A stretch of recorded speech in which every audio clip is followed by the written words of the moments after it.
Good morning, everybody. Welcome to the Wednesday Wisdom Call. Happens every week, 9 o'clock to 9:30. And I usually wait a few minutes, so I don't get started until a little bit after 9. My website is Hello Extraordinary Life. You can go there and get your free guide, 3 Steps to Reprogramming Your Negative Self-Talk. And I will be starting a course, another 6-week course, July the 14th. Saturday mornings again. That seems to be the best time that's worked for people. Again, those calls are also all recorded, so if you want to do the course and you can't be on every call, they're all recorded, so you can listen to them, and you can listen to them at any other time. I'm figuring out a way. I think I sent ways to download it, so you can download to computer and listen to it for a future. Anytime you need to be reminded and refreshed, because that's how it works for us human beings. We hear things many, many times sometimes before we really get it and before it sinks in. I call it going into my bones. Like I get it in my bones. Sometimes I get things conceptually, but until I really get it in my bones, I don't really make changes. So there's a lot of stuff that I may call it a different topic, but I repeat many things in different ways. So, we hear it different each time. Today I am talking about do you honor what you need was my topic, was the title. And I found myself when I was sitting there thinking about what am I going to write this week? It's Monday, and I usually I write that day so I can go out, I can set up my schedule, and what am I going to talk about? And my coach will say, just sit down and start writing. I'm like, I really want a nap. That was my thing. I really wanted a nap. And I thought, oh, you know what? That's a perfect topic, honoring what we need. I did take a nap later, but I didn't do it right then. I actually sat down and wrote about that because so many times we just keep pushing and pushing and pushing ourselves to do things. I have a list of things. I have a calendar.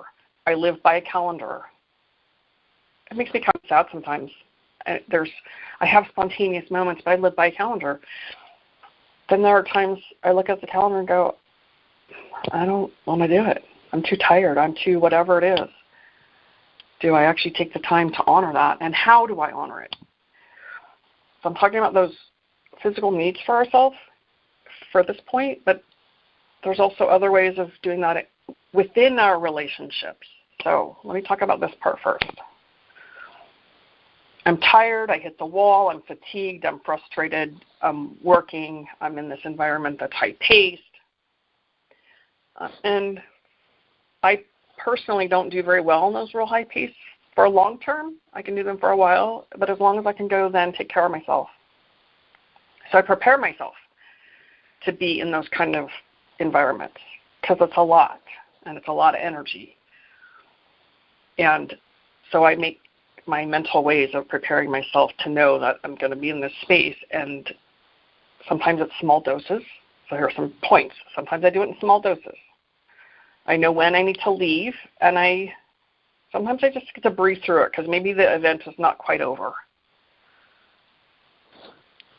We do a night, once a month, a birthday night for recovery. There's a lot of people in the room, and here's another thing I can do is acclimate. I come early so I can acclimate myself to the people coming in because it's a lot of energy. And I'm super hypersensitive to that kind of energy, so I acclimate myself. Coming into the energy, it's a lot. It's too much for me. So I know that I need to acclimate. So I come early, allow myself to get acclimated as people come in. Then I don't get to leave usually. Sometimes I have to, but then I can step outside. Step outside and go take a breath and get out of that space. When we're in like a work environment, I don't know. I know Lisa and I do one-on-one. We massage and coach. I coach. And I know the other two of you have office jobs. So how do you take care of yourself when your boss comes in the door demanding more and more and more and more? Sometimes it's breathing while he's standing right there, taking a really deep breath a few times. Sometimes it's excuse me, like if you can pause your boss for a moment or your person that's bringing you this whole list of stuff to do. And I think I shared this with one of you about, I'll get to that. How much of a priority is it? Because I have these other things that are above that on the list. So these are ways of, like prioritizing. So when I have this huge list, because sometimes I look at my calendar and I just look at it for the day because otherwise I'm overwhelmed at the whole week. And I prioritize what has to happen. So when I'm talking to someone else, how much of a priority is it? Because here's my list of priorities above, and I will get to it when I can. Or maybe it's not even your job, and there's a place you could ask to delegate it to someone else. Sometimes there's that. Sometimes there's when I hit that wall and I was tired and I didn't want to keep going. I wanted to go take a nap, and I work from home, so occasionally I can do that. But sometimes that's not an option. Maybe I can close my eyes for 5 minutes, because when I stop for 5 minutes, close my eyes for 5 minutes just to rest and let my body rest and catch up, then I'm good to go. How do we know what those things are? Sometimes you just have to listen. If my body's telling me it's tired, or my brain's on overload and I can't even process anything anymore. Sometimes that happens. There's just too many things coming all at once. So sometimes I'm a list maker. So if you make lists, I will make a list of things that have to happen, and then I look at what's the priority of them. Or if there's not really a priority, just being able to get it out of my brain and on paper.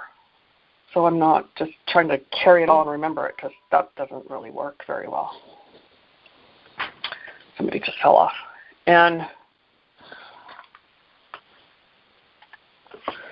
so making those lists of things for our travels, I make a list of the things I want to remember to take, the things I need to go purchase. I just have a list of stuff, and then I keep adding to it as I'm thinking of it. So I'm not trying to carry it around in my mind. That will stress me out. I don't know about anybody else, but it works for me to make a list, whether it's on my phone. I do hard copy usually, writing it down. So another way to just honoring that place of what you need, so that it's not having to be carried around in my mind. Because then there's too much. And then I'm trying to think of all the things. Oh, I have to remember these things, and then that makes me feel stressed out. So that's some of the ways to do the personal, like my personal independent part. If I'm in relationships, sometimes we get in those situations of I'm reacting.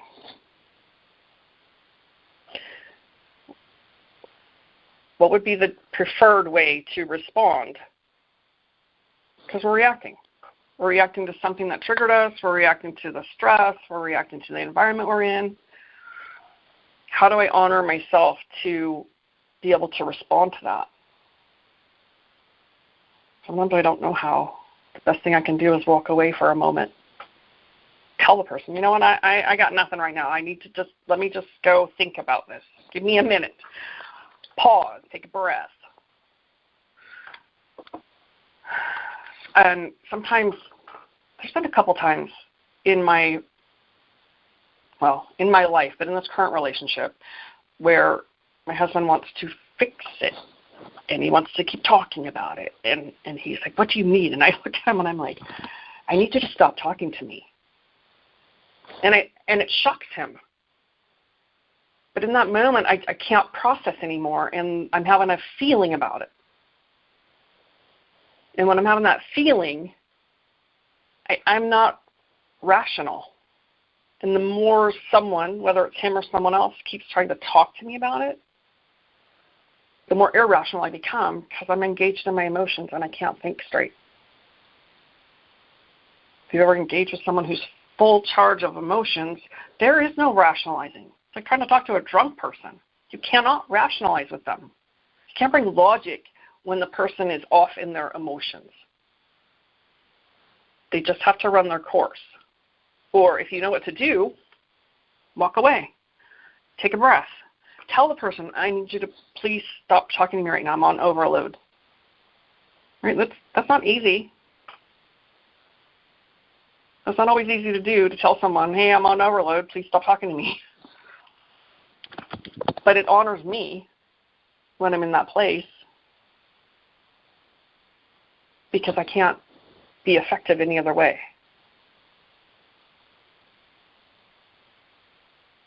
Now, many years ago, I had a boyfriend who wanted to talk about it right now, and we have to talk about it right now, this minute. And I'd be like, you need to let me process it. We have to talk about it now. And I'd look at him and go, well, you're not really going to like my answer, and you're not going to like my reaction. So if you're ready for that, let's go. I get all engaged. And that didn't really work. It was our dance. It's what we did together. It didn't really work. Because he wanted to fight. And it was in my 20s, so I'd fight back. It's different today. That's why I'm sharing that, because it's different. If you want to react, that's what you're going to do. If you want to pause and have more effective skills, you pause. And you set that boundary, or you let them know, hey, I can't really talk about this right now. Coming back. Hi. I need you to stop talking, or I need to stop talking to you. I need to stop this conversation. Let me go process it. Let me go call someone. Let me go take a walk. Let me go do something else to disengage from the situation. Because that's what I need. Because today my life is different. I'm not interested in simply engaging and getting into that angry space and fighting with someone. And I'm over the top, and it happens.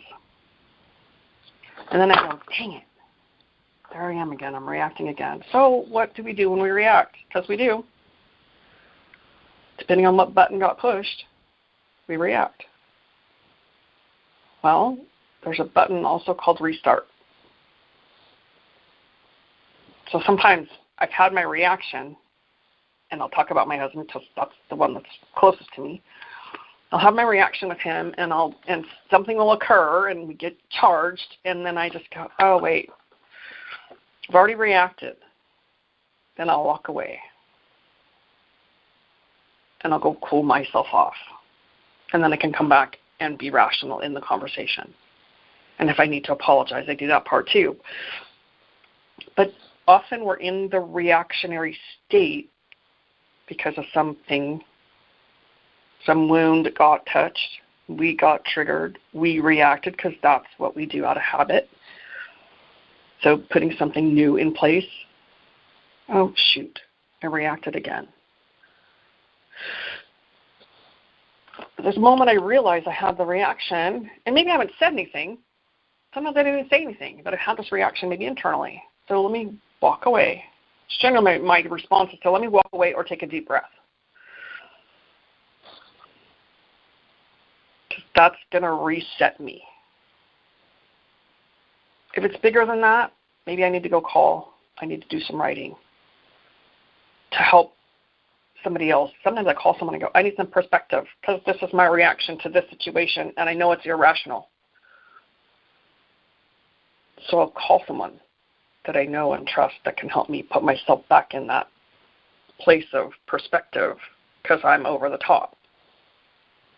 So honoring ourselves, first of all, is even recognizing that we have something going on. If I'm doing the same reaction, I got something going on. And if you're here listening, you wanting to do something different is what my assumption is, that we want to do something different. So the minute you realize you reacted, pause, stop. You know what, I need to stop having this conversation right now because I'm not going to be rational in it. And I've said that before. I'm done. I can't talk about it anymore. If we're in the car driving, that's the hardest place to do it because we're in that. So I roll the window down and help clear out some of the energy that gets charged. But I stop talking. And I may say that to him. I need to stop talking about this right now. Let me just cool off. because my reaction is going to be this, and I don't really want to go there. I want to have a kind, compassionate kind of conversation or whatever it might be. So we have to recognize for ourselves that something's happening, and what do I need to honor my space and who I am, and honor the other person. Because I don't want to be disrespectful and rude and reaction. I've done that a lot of my life. So learning how to manage myself is that. And sometimes it's a reaction first, and then we manage it. Ultimately, over practice and time and practice, we get better at catching it before. And it may be a second before. So if I liken it to if you're standing at that fork in the road, sometimes we're down the same path. I'm like, crap, down the same road again. All right, hit restart. Boom. Start over. Each time you get less down the path until you're at that fork, and then there you notice the pause. You're at the fork. Oh, pause. Oh, there's my trigger. There's my whatever it is. Breathe. Pause. I have a choice. So there's consciousness about it. You haven't reacted because each time got shorter. The reaction time got shorter. The recognition of it. Then you pause. You're like, because this happened. This is my experience. And I'm like, there it is. Oh, there's that split second. I'm going to do the same thing. I'm going to do the new thing. Boom. Recognize it. Down the new path. And it's uncomfortable. It's uncomfortable because it's new. And ultimately, the new gets normal. And then there's not even a thought anymore. We're just down the new path. We're responding instead of reacting. That's been my experience over these years of practicing that. And learning how to honor what I need to take care of me. Because when I'm taking care of me and I'm doing what's in my best interest, it is in your best interest. And that is true for you. If you're taking care of you, you're honoring you, recognizing what you need, or what you would prefer maybe, that's a different word. I would prefer this in my life. It gets easier over time. But when you're taking care of you and doing what's in your very best interest, it is in everybody around you's best interest also. When we start, it may not look like it, and it may not feel like it. Because maybe we haven't done it before, or maybe we're just learning how to do it. And the people around us are not used to that because they're used to operating the same place where maybe you fix it, or maybe you compromise yourself, or you're always the people pleaser, you always acquiesce, give up your needs or your desires for someone else. So when we begin to honor those for ourselves, it's uncomfortable. And it's a little awkward, and we stumble a little bit because we're changing the rules.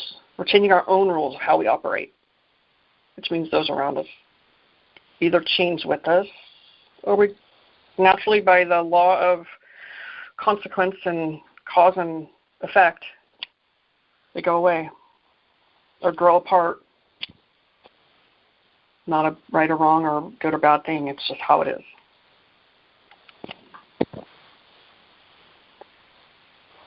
So I have talked for a while. I'm going to stop there and ask you if you heard something that was relevant, of value, if you had an aha moment, if you would like to share that.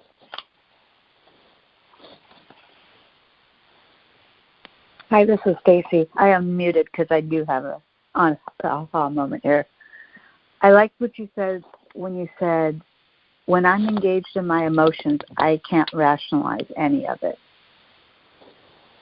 That just hit me like a ton of bricks because I am an emotional-based person. So, and this has to do with my husband and my dance. You know, we've been together 28 years. he has some rage attacks. And the old dance, yeah. I go into my emotions. I never realize that I can't rationalize my thoughts when I'm in that emotional state. Right. That just dawned on me. Thank you. You're welcome.